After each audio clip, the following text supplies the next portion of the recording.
يا مساء الفل، أهلا بيكم في كورسات برايت فيوتشر كيدز. أغلب المشاكل اللي عند الأطفال في اللغة الإنجليزية بتقابلنا في صعوبة قراءة وكتابة الكلمات وحفظها طبعا. طيب عشان الطفل يقدر يحفظ الكلمات بمنتهى السهولة ويجمع جمل بسهولة لازم من الأساس يقدر يقرأ ويكتب كويس. طيب عشان يقدر يكتب ويقرأ كويس بنستخدم الفونرز. طريقة الفونكس أو تعليم القراءة والكتابة في اللغة الإنجليزية ليها منهجين، منهج الجولي فونكس والكثير من المعلمين بيشتغلوا بيه وهو منهج رائع جدا، وفي منهج تاني هو منهج الأكسفورد فونكس، وبرضه منهج الأكسفورد منهج رائع جدا لتعليم القراءة والكتابة للأطفال. في الكورس بتاعنا حاولنا نعمل دمج بين أهم مميزات المنهجين ونخليهم في كورس واحد عشان الطفل يقدر يستفيد بأكبر قدر ممكن. يلا بينا نبدأ. في البداية لازم الطفل يعرف حاجة مهمة جدا، وهي إن لكل حرف اسم وشكل وصوت، وده مهم جدا زي ما هنشوف مع بعض دلوقتي. هنبدأ بأول حرف معانا هو حرف الإس. حرف الإس لازم نعرف الطفل كويس قوي إن ده اسمه اس. اس لكل حرف يا ولاد بيكون ليه شكلين، upper case and lower case. يعني شكل الحرف capital و small لازم نعرف ازاي نكتبه بالطريقة الصحيحة من البداية. اهم حاجة نفرق بين اللور كيس والابر كيس في الكتابة. طيب عرفنا اسم الحرف وعرفنا ازاي نكتبه وعرفنا ان هو ليه شكلين الابر واللور كيس وازاي نكتب كل واحد فيهم. زي ما هو واضح قدامنا كده ان الابر كيس اوف letter S بنكتبه على السطرين الكبار، بين السطرين الكبار، وبنبدأ من فوق وبننزل بشكل circle كده او شكل منحنى لحد تحت. لكن لو جينا بصينا على اللور كيس السمول اس بنكتبها بين السطرين الصغيرين. دايما الحروف السمول بتكون محصورة في السطرين الصغيرين، اما الحروف الكابيتال او الابر بتكون محصورة بين السطرين الكبار. نعرف بقى اهم حاجة وهي الساوند of the letter. كل ليدر هنتعلمه لازم نعرف الساوند بتاعه، مهم جدا جدا جدا ان نكون عارفين الساوند عشان هو ده اللي هيساعدني في القراءة. طيب ليدر اس الساوند بتاعه small. small يعني حجمه صغير، زي الكرة الصغيرة دي بالنسبة لنا small ball.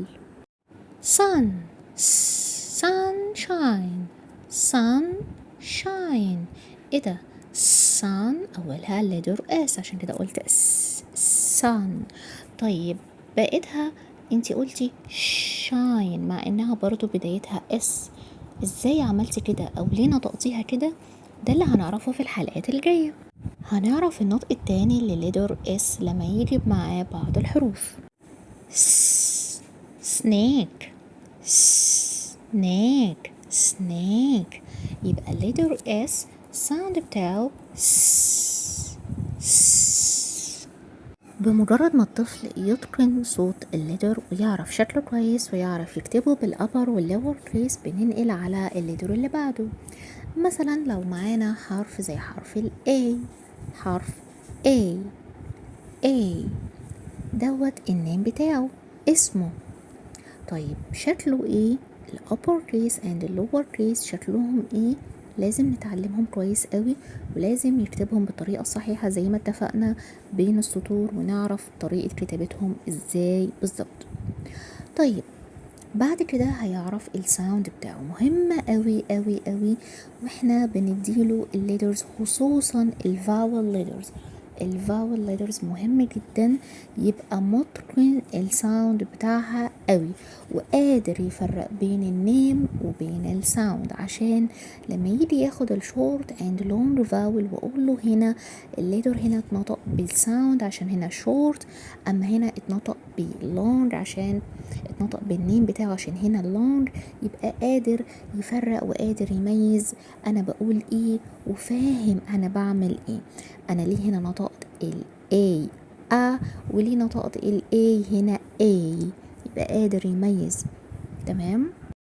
ده شكل letter A upper case and lower case، ودي طريقة صحيحة لكتابة الليتر. لو بصينا هنا شايفين الكابيتال A مكتوبة ازاي والسمول A مكتوبة ازاي. الكابيتال A برضو بتاخد السطرين الكبار، اما السمول بتاخد السطرين الصغيرين. وزي ما اتفقنا مع كل ليتر انا بعلمه للطفل، بعرفه النيم بتاعه، الشكل بتاعه upper case and lower case، وبعدين اعلمه الساوند. مهم قوي انه يعرف الساوند بتاع كل ليتر. letter A sound بتاعه A A A A ant A apple A alligator A. وبكده الطفل عرف حرفين وعرف الساوند بتاعتهم.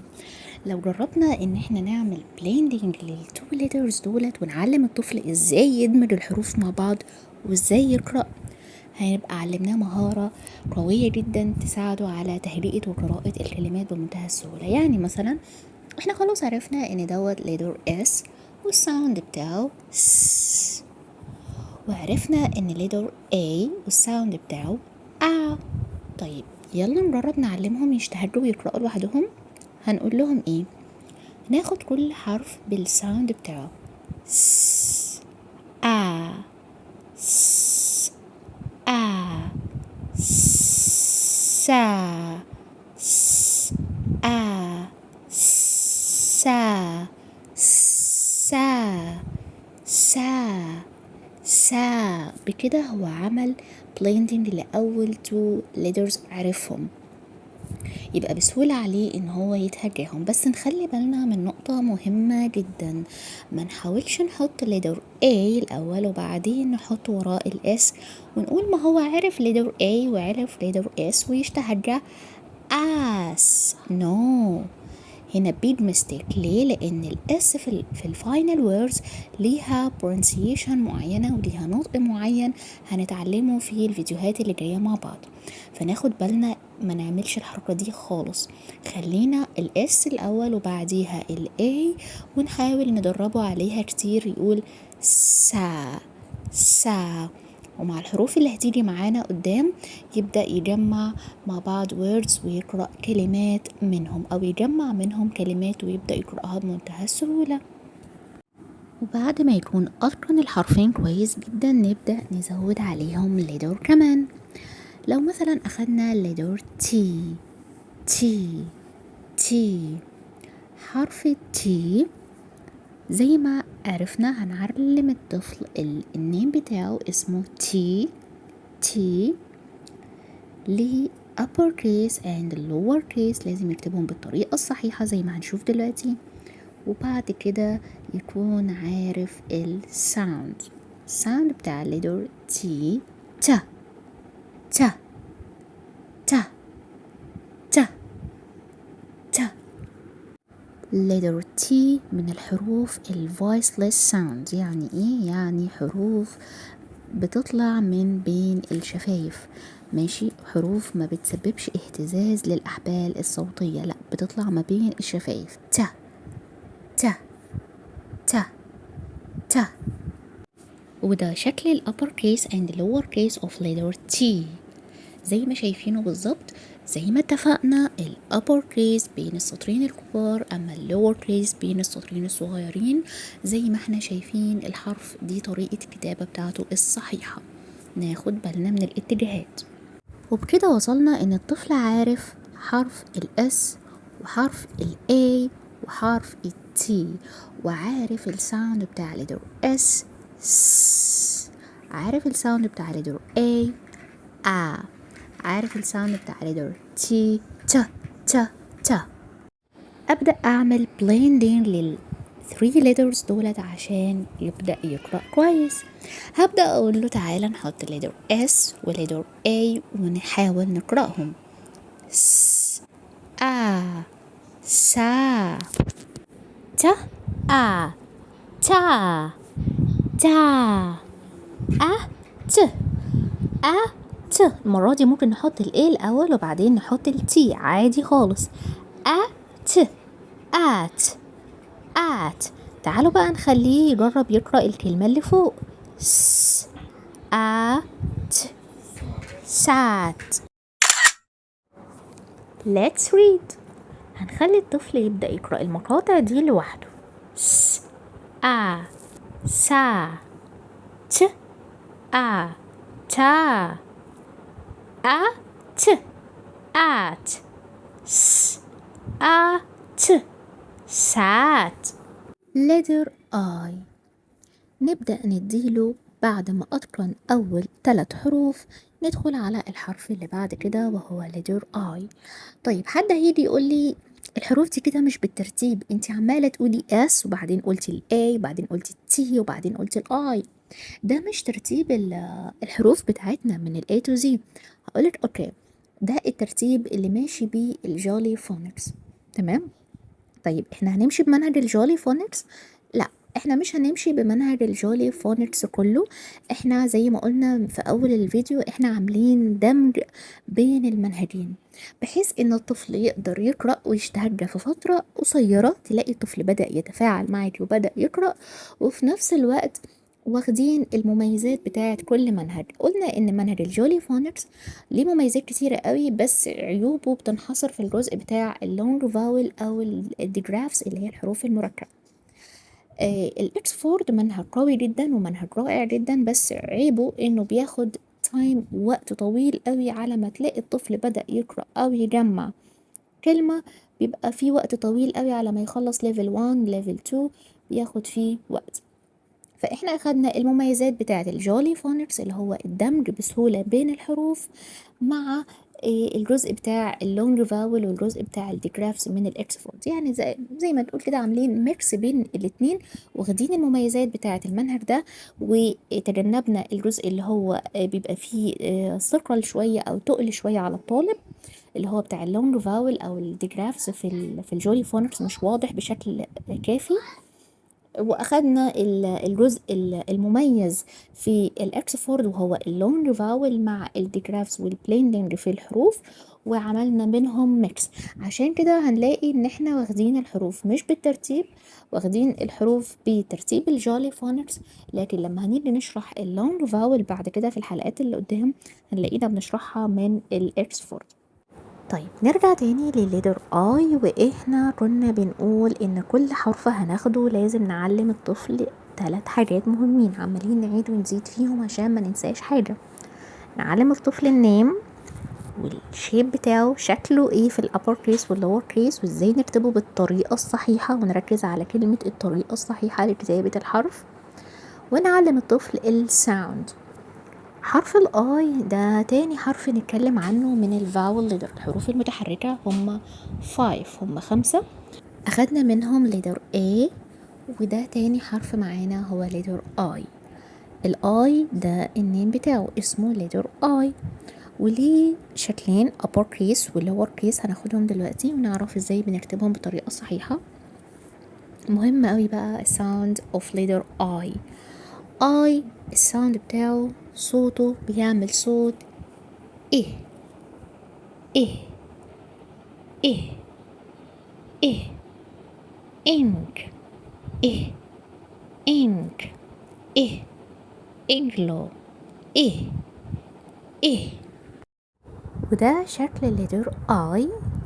ال upper case and the lower case مهم قوي ناخد بالنا من طريقة كتابته، عشان في اطفال كتيرة قوي بتتلخبط بعد كده ما بينه وما بين حرف ال L او حرف ال J، فناخد بالنا منه كويس قوي واحنا بنعلم الطفل كتابة الحرف. وزي ما اتفقنا ما ننقلش على الحرف اللي بعده الا لما يكون الطفل اتقن الاسم واتقن الاشكال بتاعته واتقن الساوند بتاعته كويس قوي قوي قوي. ما نقلش على اي خطوه في تاسيس الطفل في اي حاجه، مش بس في الليترز بتاعت الانجليش، مش بس في الانجليش عموما، سواء في العربي في الماث في الساينس في اي ماده. قبل ما انقل على خطوه جديده او على معلومه جديده لازم اتاكد ان الطفل اتقن المعلومه الاولانيه كويس قوي، اراجع عليها مره واثنين وثلاثه، ما اكتفيش ان انا اقول للطفل المعلومه اراجع له عليها في كل سيشن او في كل مرة هنقعد نذاكر فيها مع بعض. لازم اراجع على القديم. المراجعة دي جزء كبير جدا من تثبيت المعلومة بيتوقف عليها. الطفل لو ما راجعش بينسى، ده طبيعي جدا، احنا كبار بننسى، فطبعا الاطفال وارد جدا ان هم ينسوا بسهولة. فمحتاجين كل مرة نذكرهم بالقديم اكننا بنقوله لاول مرة. ما نملش من موضوع التكرار، بالعكس التكرار بيثبت معاهم المعلومة، بينشط معاهم دماغهم، وتفضل على طول المعلومة حاضرة في ذهنهم. فكل مرة قبل ما نبدأ نشرح أي حرف جديد لازم نراجع على القديم مرة و2 و3، ونتأكد إن الطفل مستوعب كل حاجة أخدها في اللي فات قبل ما أبدأ أديله معلومة جديدة. دلوقتي الطفل معانا بقى عارف 4 حروف 4 letters. من ال 4 letters دولت أقدر أعمل blending زي ما عملنا قبل كده. blending دمجنا الحروف وطلعنا منها مقاطع أو كلمات. المرة دي برضو أنا هقدر أعمل مقاطع وكلمات زي ما عملنا مقاطع سا تا، وعملنا كلمة سات. برضو جه الدور إن احنا نعمل باستخدام الآي برضو بعض المقاطع وبعض الكلمات. يلا بينا. هنبدأ مع الآي والتي. الآي ساوند إي ت، إيت إيت. طيب الآي التي مع الأس هنقول إي ت س، إيتس إيتس. طيب تعالوا نشوف الإس. س آي إي ت س إي ت سيت سيت سيت. شفتوا لحد دلوقتي قدر يجمع كام كلمة؟ 4 كلمات من أول سيشن بمجرد بس معرفته ب4 حروف. بعد كده أبدأ أديله الليتر P. P لازم نبقى عارفين الفرق بين ال P وال B كساوند. بالنسبة لنا إحنا كبيرنتس أو كتيتشرز لازم نكون عارفين الفرق ما بين الاتنين عشان أقدر أوصلها للطفل بمنتهى البساطة كده. حرف ال P ده حرف voiceless sound. هنعمل فيديو بعد كده نفرق ما بين ال voiceless sound وال voiced sound. ال voiceless sound يعني الصوت بتاعه بيطلع ما بين شفايفي. لما احط صباعي كده عند الحنجرة كده مثلا مش هحس بيه، ما بيعمليش اهتزاز في الأحبال الصوتية عندي، مش هحس بيه، فبقوله به به به به. ما بيعمليش اهتزاز في الأحبال الصوتية لأنه صوت بيطلع ما بين شفايفي. به به نحس فيه هوا كده، لما باجي أنطقه بحس إن أنا زي ما يكون طلعت فيه هوا. على عكس حرف البي، بي بيكون voiced sound يعني لما احط ايدي كده او احط صباعي عند الحنجرة بحس بصوته ب ب ب ب. جربوها كده يعني كتدريب كده للاتنين، هتحسوا الاختلاف ما بين ال ب وال ب. ب ب في واحد هيسبب لي اهتزاز في الأحبال الصوتية، بحس انه بيجي من جوه، وفي واحد مجرد بيطلع ما بين شفايفي. اللي بيطلع ما بين شفايفي هو الحرف اللي احنا بنتكلم عليه دلوقتي اللي هو الفويسلس ساوند اللي هو ب ب ب ب. وكالعادة هنعرف الطفل الاسم بتاع الحرف بي بي بي مش بي، دوت اسمه بي، وليه upper case and lower case، ونعرف الفرق ما بينهم برضو في الكتابة بين السطور، مين اللي بيكتب على السطرين الكبار مين اللي بيكتب بين السطرين الصغيرين، ونعرف الساوند بتاعه. وطبعا مع كل ليتر بنديله بعض الفوكاب بس مش عشان يحفظها، مش عشان ينزل بيها عواميد. احنا ضد فكرة العواميد خالص، ان احنا ندي الطفل كلمة ويقعد ينزل بيها عواميد ويحفظها بالطريقة دي. لا، دي طريقة مش فعالة. هنبقى برضو نعمل مرة ازاي نحفظ الطفل الكلمات بطريقة اسهل عليه، بطريقة لعبة لذيذة باستخدام الالوان كمان. والاهم ان هو يعتمد على الساوند وعلى الفونكس وهو بيتملى اي كلمة او هو بيقرأ اي كلمة. فاحنا هنديله بس الكلمات لمجرد ان هو يسمع صوت الحرف في الكلمة. يعني اقوله با for panda، ب ب panda ب ب pen ب ب potato ب ب potato. مجرد ان هو يسمع صوت الحرف في الكلمة يقدر يحدد مكانها ان كانت في الاول او مثلا سمعها في النص او سمعها في الاخر. يعني لو حابين نعمل زي exercise معاه كده ممكن نكتب له الكلمة ونشيل منها letter P او اي letter عموما عايزين ندربه عليه ونقول له ها هنا سمعت الساوند بتاع انهي حرف، يبدأ هو يكتبه فيبدأ ان هو عينه تاخد على شكل الوردز او شكل الليتر في الوردز، يقدر يجمع بعض الفوكاب بس اورال. يعني ب باندا ب بين يعرف معناها ايه، ده باندا يعني الباندا، والبين يعني قلم جاف، بوتيتو يعني بطاطس. مجرد يعرف المعنى بتاعها ويبقى عنده حصيلة شفوية اورال يعني.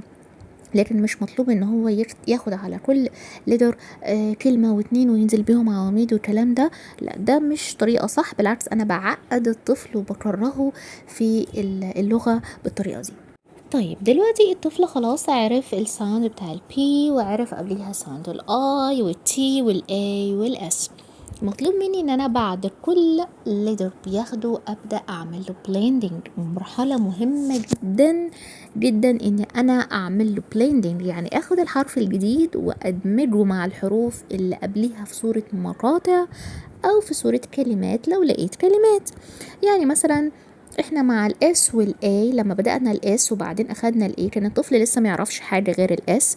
لما جينا بعد كده ادينا له الاي ما كانش عندنا كلمات، كان كل الحكاية هنعمل مقطع من 2 letters اللي هو س سا. زي ما قلنا نخلي بالنا ما نقولش as، انت كده سمعت صوت مختلف خالص عن اللي احنا بندربه عليه او بنقوله له. فهاجي اقول له اصل الاس في نهاية الكلمة، هو لسه ما خدش كلمات، لسه ما خدش words عشان اقول له في نهاية الكلمة وابدا اديله الاصوات المختلفة للاس في نهاية الكلمة. لا ده محتاج انه يستنى شوية عشان اقول له معلومة زي دي. فانا ما كربسش معلومات كتيرة على الطفل في المرحلة دي، ابدا مع خطوة خطوة واعمل اكسبشن للحاجات اللي ممكن تلخبطه. زي مثلا الاي بعديها الاس صوتها از، ودي ليها قاعدة هنشرحها بالتفصيل لو حابين، اللي هي نطق الاس في نهاية الكلمات ليها حالة منفصلة خالص، ليها طرق منفصلة خالص في النطق. لو حابين ان احنا نعمل عليها فيديوز ابعتولي. فانا ما اجيبهاش للطفل دلوقتي، ما اقولهالوش دلوقتي عشان ما لخبطوش، فاخلي بالي انا بقول له ايه وبعمل معاه ازاي وماشي معاه بانهي منهج وبانهي خطوات. لقيت مقاطع اوكي كان بها، لقيت مقاطع ماشيه على الساوندز اللي انا قلتها تمام، لقيت انها تبقى فيها اكسبشن لا اتجنبها دلوقتي لحد ما الطفل يخلص المراحل بتاعه القراءه بسهوله ويسر، وبعدين ابدا بقى اديله الحالات اللي هي فيها اكسبشن ابدا اشرحها له. فدلوقتي احنا مثلا اخدنا البي، اخدنا الاي، اخدنا التي، اخدنا الاي، اخدنا الاس، 5 حروف معانا اقدر اعمل بيهم مقاطع واقدر كمان اعمل بيهم حصيلة كلمات كويسة جدا. فانت في فترة قصيرة لقيت ان الطفل قادر ان هو يشتهج زي ما بنقول كده، يسبل الوردز اللي قدامه او المقاطع اللي قدامه. فدي خطوة مهمة جدا هتخلي الطفل عنده ثقة في نفسه. اهم حاجة ان الطفل ياخد ثقة في نفسه، مجرد ما هو حاسس ان هو قادر ان هو يقرأ، ده يعني تقريبا 60% من الانجاز، يعني ان هو يبقى عنده ثقة في نفسه. تعالوا نبدأ هنا مقاطع بي مع الاي با. طيب البي مع الاي بي بي، لان ب اي يبقى بي بي. طيب الاي في الاول وبعديها البي تبقى اب اب. طيب كمان معانا مقطع الاي في الاول وبعدين البي تبقى اي ب ايب ايب ايب. كل دي مجرد مقاطع قدرنا نعملها من ال5 letters. تعالوا بقى نعمل كلمات من الليترز دي. ممكن نعمل كلمات CVC words، يعني كلمات من 3 حروف، زي مثلا beat pat tap tip sip. يلا خليهم يقرأوا ويتدربوا عليهم كتير. وبكده احنا وصلنا لنهاية حلقة اليوم، واللي اتكلمنا فيها عن بعض ال sound of the letters، وازاي نخلي الطفل يعمل دمج للحروف ويقدر يقرأ بطريقة سهلة وبسيطة. يا رب تكونوا استفدتم وقدرنا نوضح بعض مناهج الفونكس اللي تقدر تساعدك في تعليم طفلك القراءة والكتابة. ما تنسوش تعملوا شير وسبسكرايب وتدعموا القناة عشان نقدر نكمل بيكم ومعاكم. استنونا الحلقة الجاية ودرس جديد ومهم جدا في تأسيس وتعليم الأطفال القراءة والكتابة في الإنجليش.